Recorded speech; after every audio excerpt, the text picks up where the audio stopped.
You're listening to Founders on Air with Steve Orenstein and Mike Rosenbaum. This podcast is sponsored by Zoom2U, Australia's on-demand courier marketplace. Get your parcels delivered within hours rather than days. Today we have a good friend of mine, Adam Stone, founder and CEO at Speedlancer, joining us all the way from Melbourne. Hey Adam, welcome to the program. Thanks for having me, Mike. And you've just landed from LA. We'll talk a bit about that in a moment. But just to give a bit of context to today's episode, Steve and I were sort of racking our brains thinking, look, with all the stuff going on at the moment with COVID-19, how can we be helpful?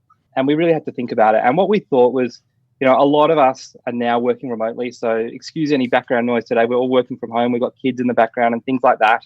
We'll try and edit out as best we can. But we thought, who could we speak to that is an expert in this field and really understands the remote working, best practices? So without further ado, Adam, let's kick it off.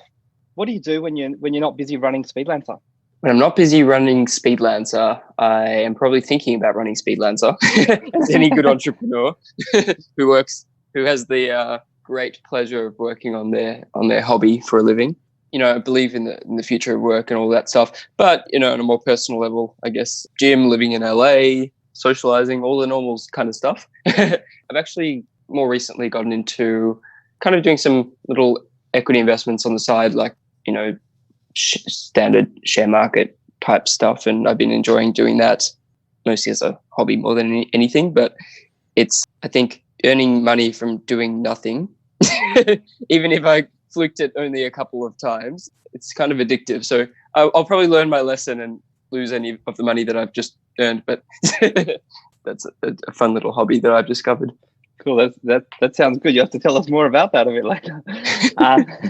But like you said, you've spent a chunk of time living and building your startup in the US, a couple of different cities. Can you tell us a bit about that experience? And would you recommend that to other founders, Aussie founders?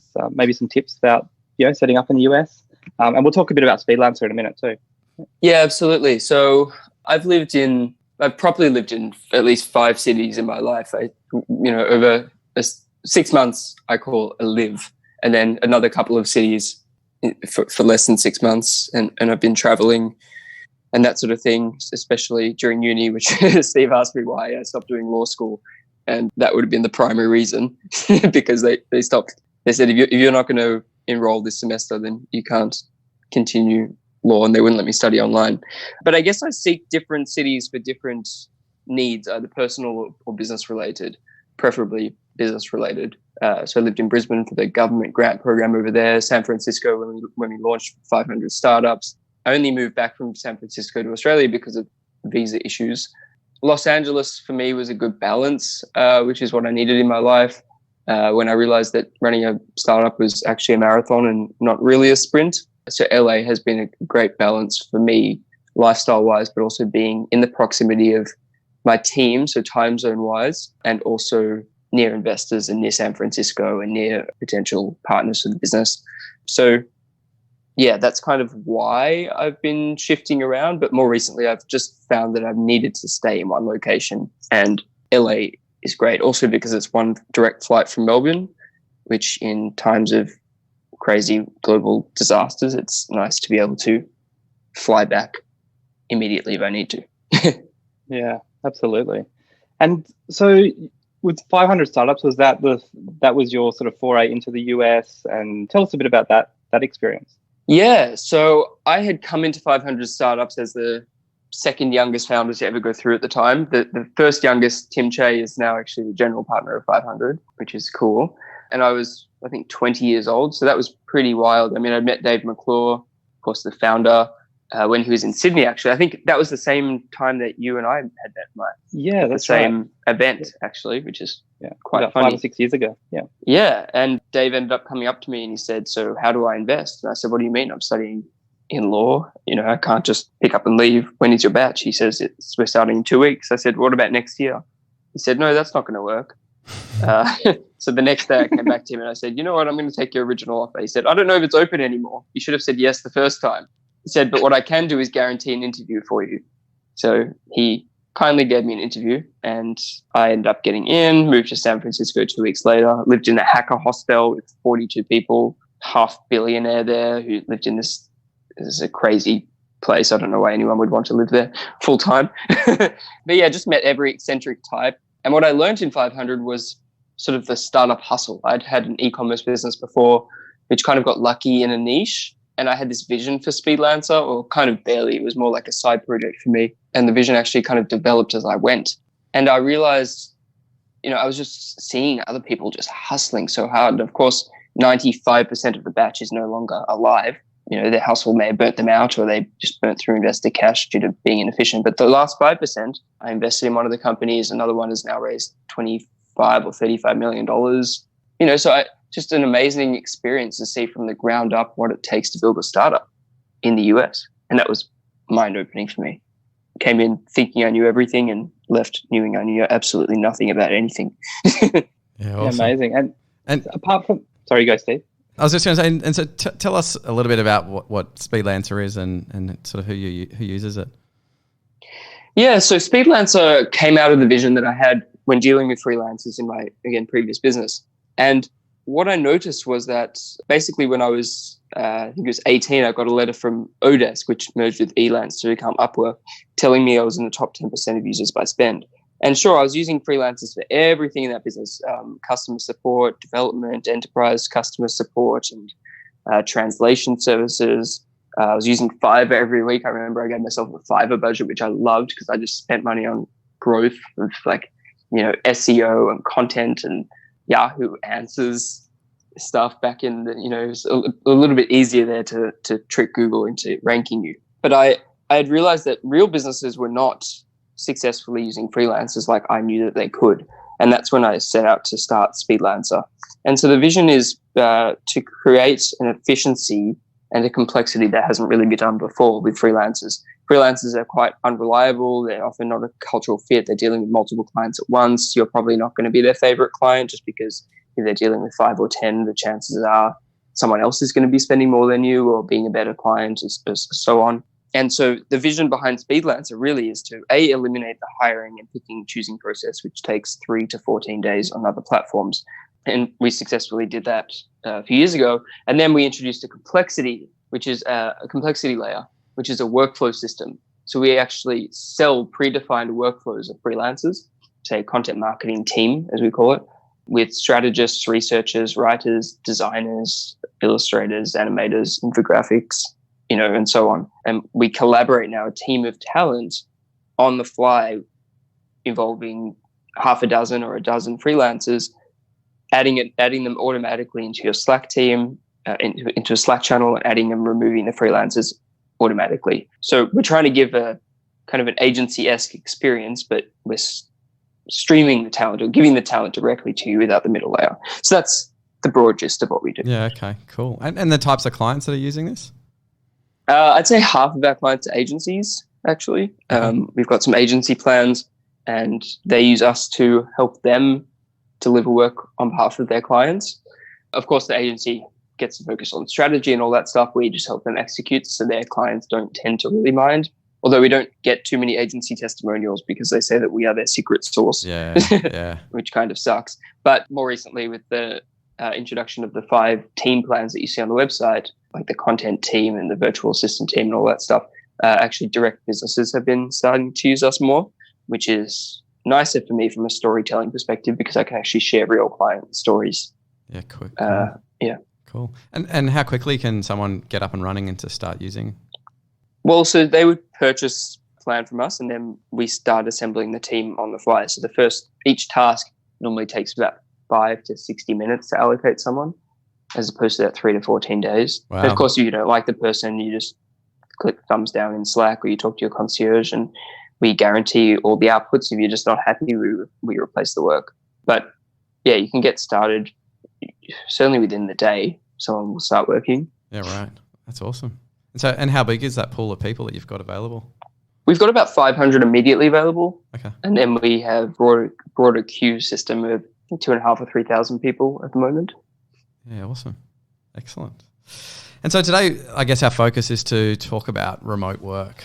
and people working from home, given the lockdowns and everyone having to isolate and whatnot. So, what are some of the best tools you use? And do you want to share some tips on using those tools?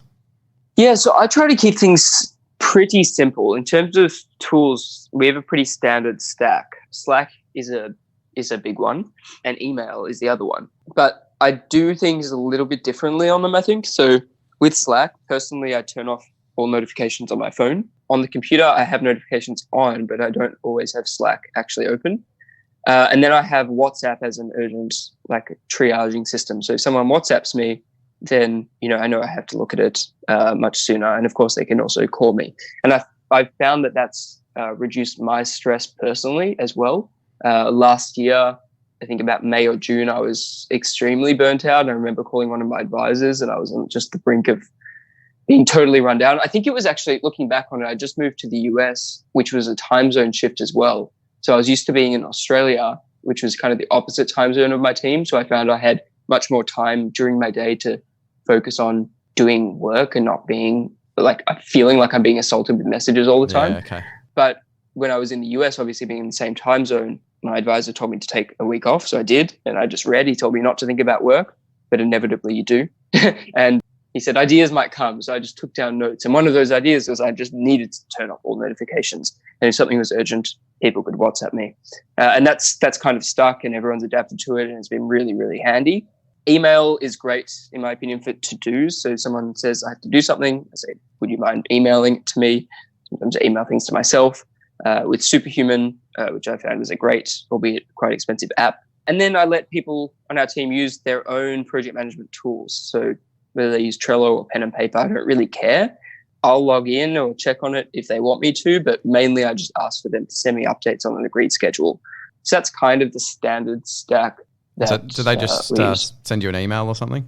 Actually, just over Slack for that type of thing. Again, if it's not urgent and it's not a to-do, then it tends to just be Slack. Yeah. Okay. And I can look at it at the end of the day, at the beginning of the day. It's not time sensitive. Or even if it is, they get to decide if it's urgent or not. And I don't mind if they WhatsApp me. It's not a huge deal. It's not like there's a problem with that. But everyone knows if it can be addressed within the day, then Slack is the way to go. Adam, so you got me onto Superhuman. Thank you very much. One of the best tools that I've, been using recently, and I'm very happy to pay. What is it, $30 US a month for? So Yeah. do you want to tell our audience what you like about Superhuman and how that's sort of helped your workflow or sort of productivity? Yeah, absolutely. So I think that was also out of a similar crisis. I just, I needed new tools and that sort of thing. So Superhuman has been fantastic. What I like about it is that, this sounds stupid, but it just works well across all my devices. So iPhone, Mac, iPad, although I haven't really been using my iPad much lately, but it just works seamlessly across everything. And what I mean by works is they've got features that you can install on Gmail, but that won't necessarily work on Gmail on my iPhone. And one of them that I use religiously every day is follow-up reminders. So I'll send an email, and then I'll basically, every email that I send, I assign a follow-up reminder to, be it 2 days, 5 days, a week, whatever it is. And you can set the follow-up reminders to send if they don't reply or regardless. And that's been really handy for me, because otherwise I'd have to just keep adding things to my to-do list, which becomes longer than my arm. And then I have to-do lists that refer to other to-do lists. And that's when, nothing is going to actually get done. So that's been a really nifty feature. I don't really use send later or anything like that. I just, it freaks me out if someone sends me an email before my email is due to send. I think they might have addressed that more recently, but that's not a feature I really use. Now, the second feature I use with Superhuman is actually not one that I wanted to use, but they insisted on doing it with their weird onboarding process, which is a testament to the customer has no idea what they actually want until you tell them they want it. I threw up quite a fuss, but I was on the call with them, and they were looking through my labels in my inbox, and they insisted that I do a split inbox with all my labels. Now, the reason this ended up being so important for us is because I actually have a virtual assistant going through my inbox about once or twice a week to clean and triage everything. And I've been doing that for a while. And so basically he goes through and filters out and labels from 1 to 5, 1 being urgent, 5 being other, and does that once a week. And Superhuman splits the inbox using those labels. So then, I do my emails as needed. And then once a week, I go through 1 to 5 and I can actually slam through the whole week's worth of emails in about an hour using that system, which is Amazing. Pretty life-changing as well.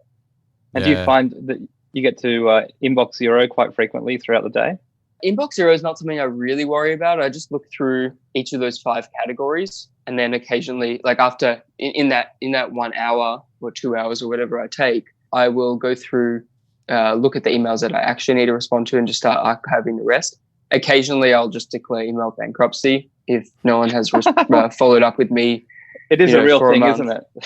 Yeah, I mean, eventually, if there hasn't been a follow-up email in a month, It can't be that important. I mean, of course, I skim through it, but, I just feel like sometimes you need your sanity more than anything. Great. This podcast is sponsored by Parkhound, Australia's parking marketplace, to find a convenient parking space near your home or office. Thanks for sharing about Superhuman, and recommend it to everyone. I think you might need to get a referral from. There's no referral fee or anything like that, but I think you need to get someone who's using it to bump you up the list. Basically, it's a clever marketing hack that they've implemented. So reach out to any. I think all 3 of us are using Superhuman now. Yeah. But you mentioned Slack before. I know many of us are probably using Slack, but I'll just share maybe one plugin that we use for Slack, which has been super powerful. And I don't know if you guys have some as well, or integrations or things like that. We use a daily stand-up integration called Geekbot. It's $3 US per user per month. It's the best money that we spend in our business, in my view. We spend, it's for our leadership team, so there's 5 of us on it. And each morning it prompts us with a bunch of questions, and then the whole team see that in a channel, and you can put some nice, gratitudes and a nice message from, say, the CEO at the end saying, for example, that your work's important and meaningful to the business. You can keep updating these messages, and our team just love it. It's just really motivating. You can see what everyone's doing each day without feeling micromanaged. So I was just wondering, are there any integrations that you find useful for Slack? That's awesome. That's a good tool. What's it called? Did you say it's Geekbot? Yeah, Geekbot. Yeah, cool. Yeah, I mean, every company is totally different, right? I think, especially with remote cultures, things are different. I don't know, there's one size fits all. I haven't tried the daily stand-up thing. I find also people sometimes need 2 or 3 days to have outcomes delivered. And when dealing with remote, I tend to look at, I guess we go mainly asynchronously. So I haven't found too many tools that are useful for supporting asynchronous comms. But maybe a stand-up is a good idea. I'll look into doing that, especially as we grow our team. Yeah, we do at Zoom Tier, we do a daily stand-up in the afternoon with our dev team. And it's, there's about 10, 15 people on that call. And sometimes you feel like, there's a bit of a waste of time. But overall, I think it actually works really well because everyone in the team knows exactly what's happening at that point in time. And so it's a little bit of over-communication, but I think it really adds lots of value. Okay. In my previous business, I had about probably 15 people as well at one point. And I couldn't really, first of all, there was no Slack back then, but also I was studying full time. So I couldn't manage all those people at once. And even if they sent me daily updates, that would have just been a bit overwhelming. So what I did back then was created a little bit of a hierarchy system. And I wrote a blog post on this on my Medium, which is basically one person responds to another who responds to kind of another, which seems very antiquated, but I found it to be quite effective, especially on the ops front. Maybe not on growth and marketing or development, but especially on ops, things just need to be done and they need to be done well. So the sooner you can set up that kind of hierarchy system or someone reviewing other people's work, then you can cut out 5 people's updates and reports and just have one person reporting to you, which was pretty useful for me at the time. Yeah, cool. Makes sense. Adam, what other tips or tools do you have perhaps for team collaboration? Well, I've got a couple of tips, not really too many tools. I'm not a big believer in, I think people just, if you've got a problem in your business, there's probably a tool out there for it.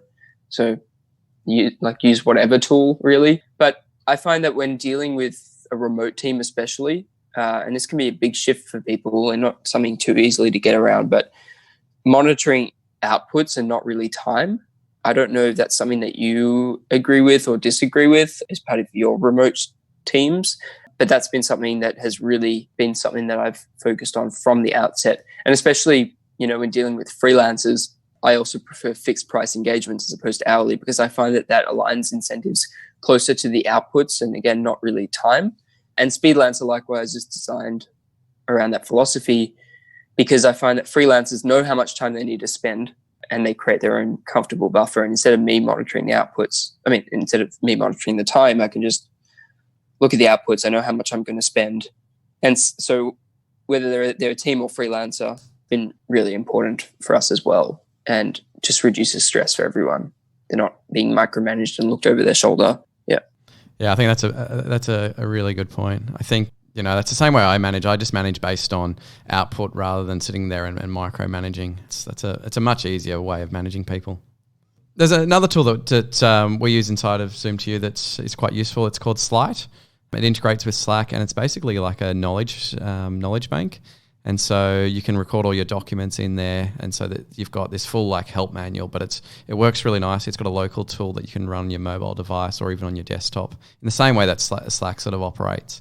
And it's just good for documenting all your processes and procedures. Oh, that sounds awesome. Yeah, I'm a big believer in processes, and that everyone should be documenting everything that they do, really, so that you can scale at any given time. Yeah. What's that tool called? It's Slight, Slite, and it's really inexpensive. Okay. And yeah, it just means that when you're onboarding new staff members and there's sort of specific things they need to understand or know, then all that documentation is there and put together. So cool. One other thing that we've implemented is Donut Time. I think that's the name of the Slack integration, Donut Time. And basically what it does, it's like another bot, and it randomly puts two different team members together, like one-on-ones or two-on-ones, to basically have a coffee time online or a donut time. So they just have awesome. And it reminds them, and it has reporting and all that sort of stuff. And it's really to try and get that water cooler conversation happening. So it's something that worked really well early on in our business. We sort of let it go for the last little while, but now that we're all working remotely again, we've re-implemented it, and we even set topics each week just to try and get people starting the conversation, because otherwise it can move quite quickly into talking about work. But, some weeks it'll be, what's your favorite recipe, or what are 10 things that you have in common. So we have someone in our team, Emma, who puts forward topics. That's cool. Good one. Any other tools before we move on to the next little bit? I think there's the obvious tools that people use around sort of Google Apps, and we use Google Slides a lot, particularly with our marketing team, and being able to say these things we want to adjust or change, particularly for presentations. And using a Google Doc versus using Word is just so much easier, especially for that collaboration when you've got multiple people working remotely on things. And the other one that we use a lot, and I'm sure a lot of our listeners are already using tools like this, is Trello. We're massive users of Trello boards, and just again for that team collaboration piece. We actually want to build out a bit of a tool internally based on our technology at the moment. So what we do at Speedlancer is, there's a lot of times where we need to follow up with a freelancer automatically. They go AWOL during a project, so we need to reassign it or flag someone or rate them after a project is done. And I think this can all be very valuable in any remote team environment, even if it's their internal team and not one of our freelancers. So what we plan to build out is sort of a Slack integration where you assign something using our system, which is called Shido, stands for Shit Done, which is what we again use internally. But you would assign the task via Shido to your existing team member. It would then spin up a Slack channel so that you're both in it and you can discuss that task. And then when it's done, you can click thumbs up or thumbs down, and then it will close the channel, update Trello to reflect it. But also, if your employee is a bit behind on it, it will follow up with them and ask them for an update, and a bit of logic around that. I'd be curious for your thoughts maybe another time on that, but that's something that I'm finding is making our process a lot more efficient for our customers. And so I'd like to open that up eventually for other people to use. I love the name as well, Shido. That sounds really good. So Adam, there's a large movement in remote work, particularly, coming out of Silicon Valley. And I think this is, before the crisis that we're all living through at the moment. And I'm just keen to get your views. Do you think that the current crisis we're going through will mean that remote work is going to go mainstream, like beyond the crisis, like say in 6-12 months time? Do you think you think this is the event that will make remote work, mainstream? Look, I think humans are very naturally collaborative creatures, and I think that remote work should only be part of a business. It shouldn't be the entirety of the business. I wouldn't rule out having a Speedlancer centralized office in the future, although remote seems to be working for us for now. But even so, I moved to the US to be able to have in-person meetings with the VCs and investors, customers, conferences, potential partnerships. Real business, I find, happens face to face, and I don't see that going anywhere really. I think that this movement, or this crisis, will instigate companies implementing remote work policies, which should have been done a long time ago. I believe in flexibility for people and lifestyle over work, and I think that this will empower a lot of people to integrate remote work as part of their lifestyle. So maybe people will start working 3 days a week in the office instead of 5. Maybe we'll discover that employee satisfaction and people will start seeing this as an option and asking for it from their bosses. But that said, if this is all in the best case scenario, in the worst case scenario that this virus, becomes a seasonal thing, then the world will really, really shift. But of course, we'll get through it like anything. Yeah, it's really interesting. I tend to agree. We're social beings, and some sort of midway point between work from home and collaboration in person makes sense. But yeah, thank you for sharing your views on that. So what are some of the clever ways that you're seeing businesses leveraging freelancers and platforms like Speedlancer to, I guess, extend their teams or add capability on demand? What are you seeing? Well, I'm seeing a bit of a bias set because we've got a certain pitch that we send out to potential customers. And so what we're seeing is that companies who don't traditionally use freelancers or don't traditionally have a remote team are now becoming more open to it. But that could potentially be because of the structure and our pitch. We're not really seeking companies who are already outsourcing or using Upwork successfully, although most people who use Upwork successfully still have complaints about Upwork. We are more targeting the more traditional types of businesses, which I actually see as a much bigger market, albeit much harder to get right and much harder to get off the ground. But I guess some of the interesting things are that companies seem more and more open to using freelancers to deliver on much more creative work, which otherwise you would have expected that they do in-house or through an agency. But it turns out companies are willing to look into using freelancers for accelerating their creative endeavors. So, for example, we're talking to a client over out in Indianapolis, which is a age-old, 50-year-old family company.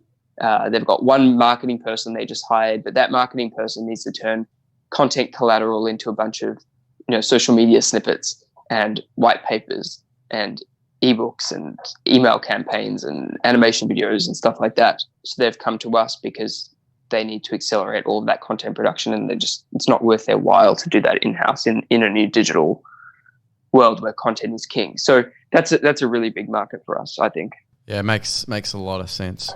I think, particularly I even think back sort of 5 years ago when you speak to some of these larger companies and they weren't even thinking about using freelancers, whereas today it's like, and if you talk about it, then they're just like, yeah, that's fine that you've got a team over in Manila or wherever it might be. Yeah, they completely expect it now.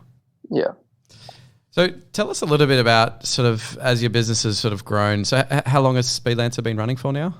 The current product that we have in the market has been around for about a year. Speedlancer has been around a lot longer, about 5 years. Okay. It's been quite a journey involving visas and fundraisers and also technology builds. And I think where we're at now is quite an exciting place for a variety of reasons. But yeah, cool. I think that's the roller coaster life of a startup. I think we're just at the beginning.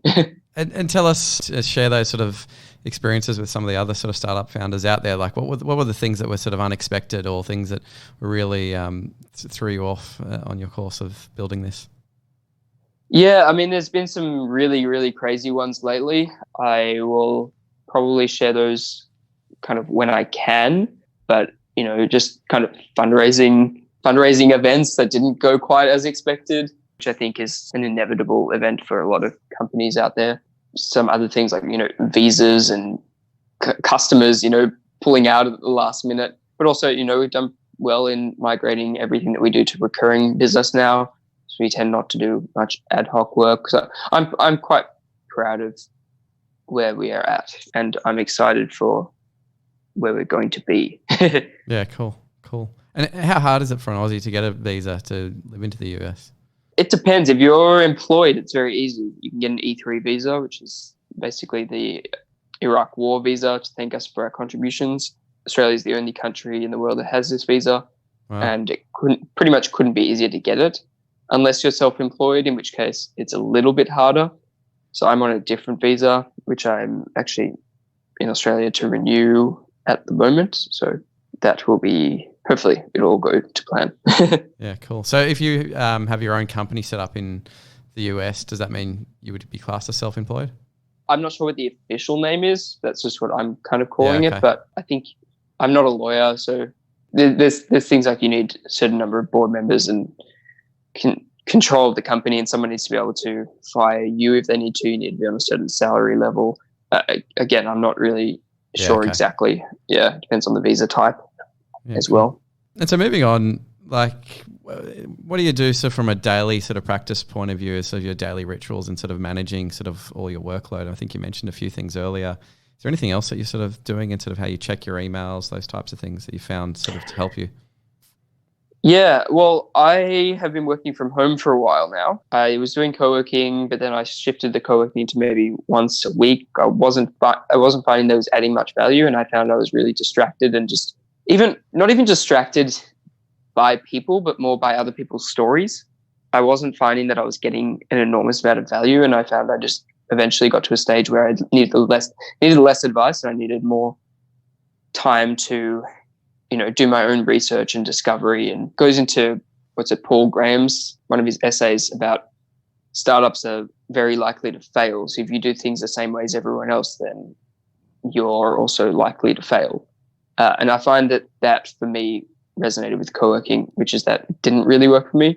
So working from home has been really great, but there's been a few lifestyle changes I've had to do as part of that. So I found that I need to always do a walk before I can start working, which is going to be interesting because I'm actually locked up for 2 weeks being in the quarantine now, so I can't even go for a walk around the block. Or maybe I can. I don't really know the laws, but I'm probably just going to stay home for 2 weeks to be safe. Yeah, I don't think you can leave your house. What's that? I don't think you're allowed to leave your house. Yeah, exactly. Although if it's social isolation, you're not seeing anyone, it's just really unclear. But yeah, I'm not going to leave my house. I'm going to do what's right for the Australian people. Yeah. But yeah, I found typically going for a walk every day, taking some walking phone call meetings, walking to meetings as well is nice if you're in the right area. But yeah, I think everyone will have sort of different lifestyle needs that they'll need to adjust to, especially if we do find that we have to go through further isolation periods. Yeah.